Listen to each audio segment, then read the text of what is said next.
Rapido ஓட்டுநரை 3 auto ஓட்டுநர்கள் சேர்ந்து தாக்கியதாக கைதும் செய்யப்பட்டிருக்கிறார்கள்.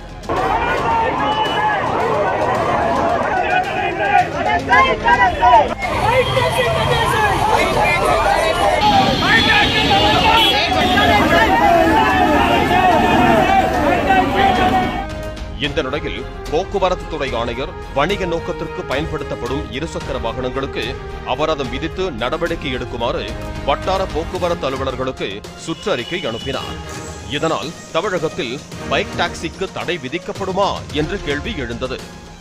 விபத்தில் சிக்கி உயிரிழக்கும் பைக் டாக்ஸி ஓட்டுநருக்கு கூட இழப்பீடு கிடைக்க மோட்டார் வாகன சட்டத்தில் வகையில்லை என்பதால் தான் பைக் டாக்ஸிகளை இயக்குவதை சட்டப்படி அனுமதிக்க முடியாது என்கிறார்கள் போக்குவரத்து துறை அதிகாரிகள்.